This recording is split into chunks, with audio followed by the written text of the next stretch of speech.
Rabbi इश्रह ली सदरी वयस्सिर ली अमरी वहलुल उक़दतम मिन लिसानी यफ़क़हू क़ौली वजअल ली वज़ीरम मिन अहली अल्लाहुम्मा फ़क़्हिना फ़िद्दीन आमीन। आज हम कुरान मजीद की एक नहायत अजीम दुआ का दर्स सीखेंगे जो सूरह बकरा की आयत नंबर 127 में बयान हुई है। ये वो दुआ है जो अल्लाह के अजीम नबी हज़रत इब्राहीम अलैहिस्सलाम और हज़रत इस्माईल अलैहिस्सलाम ने खाना काबा की तामीर के वक्त मांगी।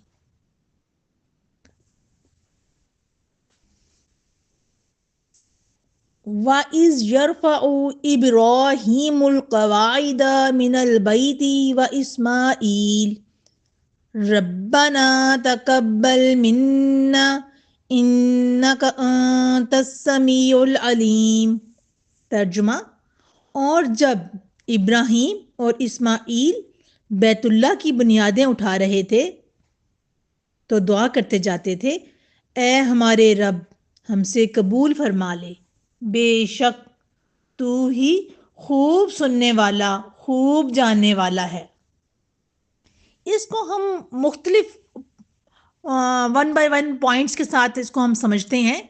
सबसे पहला पॉइंट है, अजीम अमल भी कबूलियत का मोहताज है। जरा सोचिए, वो कौन सा अमल था? ये दुनिया की सबसे मुकद्दस जगह की तामीर थी। अल्लाह का घर बनाया जा रहा था। नबी अल्लाह के हुक्म पर काम कर रहे थे, लेकिन इसके बावजूद इनके दिल में ये फिक्र थी, या अल्लाह कबूल फरमा ले। ये हमें सिखाता है कि मोमिन का एतमाद अपने अमल पर नहीं बल्कि अल्लाह सुब्हाना ताला की रहमत पर होता है। हजरत अली रजी अल्लाह ताला अन्हो फरमाते हैं, कबूलियत की फिक्र अमल से ज्यादा करो। सेकंड पॉइंट है कि नेकी के बाद दुआ करना सुन्नत अंबिया है। हम अक्सर नेकी करके मुतमईन हो जाते हैं, लेकिन अंबिया का तरीका मुख्तलिफ था। सही मुस्लिम की हदीस है, नबी करीम सल्लल्लाहु अलैहि वसल्लम ने फरमाया, नमाज खत्म करने के बाद 3 मर्तबा इस्तग़फ़ार पढ़ते थे। क्यों? क्योंकि बंदा जानता है कि इबादत में कमी रह गई होगी, लिहाजा हर नेकी के बाद ये दुआ पढ़ना सुन्नत इब्राहीमी है, रब्बाना तकब्बल मिन्ना। तीसरा पॉइंट है इखलास, कबूलियत की बुनियाद। उन्होंने ये नहीं कहा कि हमने काबा बना दिया, बल्कि कहा हमसे कबूल कर ले। ये आजिज़ी है। सही मुस्लिम में हदीस है, रसूलुल्लाह सल्लल्लाहु अलैहि वसल्लम ने फरमाया, अल्लाह तुम्हारी शक्लों को नहीं बल्कि तुम्हारे दिलों और नियतों को देखता है। यानी अमल छोटा हो मगर खालिस हो तो कबूल होता है, अमल बड़ा हो मगर रिया हो तो रद्द हो जाता है। चौथा पॉइंट इसका है कि अल्लाह अस्समी है। समी यानी आहिस्ता दुआ सुनता है, दिल की आवाज सुनता है, आंसुओं की जुबान भी समझता है।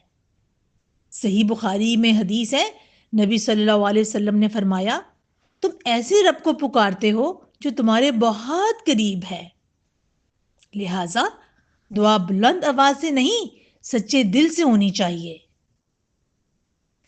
पांचवा पॉइंट है, अल्लाह अल अलीम है। अल अलीम यानी नीयत जानता है, दिखावा पहचानता है, दिल की कैफियत से वाकिफ है। इसीलिए कबूलियत सिर्फ जाहिरी अमल पर नहीं बल्कि बातनी कैफियत पर है। हम अगर सीरत नबी सल्लल्लाहु अलैहि वसल्लम की तरफ देखें तो फतेह मक्का इस्लाम की सबसे बड़ी कामयाबी थी, लेकिन नबी सल्लल्लाहु अलैहि वसल्लम शहर में फातेह की तरह दाखिल नहीं हुए, बल्कि सर झुका हुआ था, आजिज़ी थी, शुक्र था। यही तकब्बुल मिन्ना की अमली तस्वीर है। जितना मुकाम बुलंद होता है उतनी आजिज़ी बढ़ती है। सालिहीन का क्या तरीका था? ताबईन फरमाते थे, हम रमजान के बाद 6 महीने तक सिर्फ कबूलियत की दुआ करते थे, क्योंकि असल कामयाबी عبادت کرنا نہیں بلکہ اس کا قبول ہونا ہے۔ قرآن میں ایک جگہ اللہ سبحانہ تعالیٰ کا ارشاد ہے، انما یتقبل اللہ من المتقین، اللہ متقی لوگوں سے ہی قبول فرماتا ہے۔ اب ہم دیکھتے ہیں کہ ہماری زندگی میں اس دعا کا استعمال کب پڑھیں اسے ہم پڑھیں گے نماز کے بعد، قرآن پڑھنے کے بعد، صدقہ دینے کے بعد، کسی دینی خدمت کے بعد، بچوں کی تربیت کے بعد، درس یا نیکی مکمل ہونے پر۔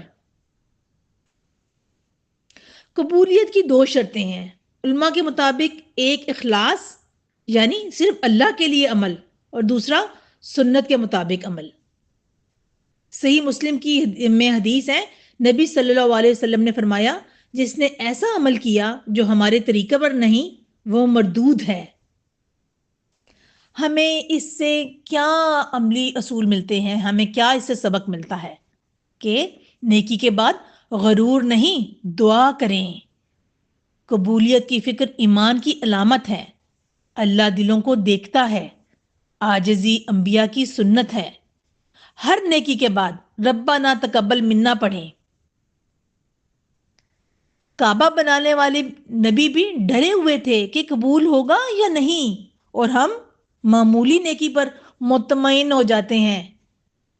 آج سے اپنی زندگی کا معمول بنا لیں، نماز کے بعد، کوئی خدمت کے بعد، کوئی نیکی کے بعد دل سے کہیں ربنا تقبل منا انک انت السمیع العلیم، کہ اے اللہ ہماری تھوڑی سی عبادت بھی اپنی رحمت سے قبول فرما لے۔ وآخر دعوانا ان الحمد للہ رب العالمین، آمین۔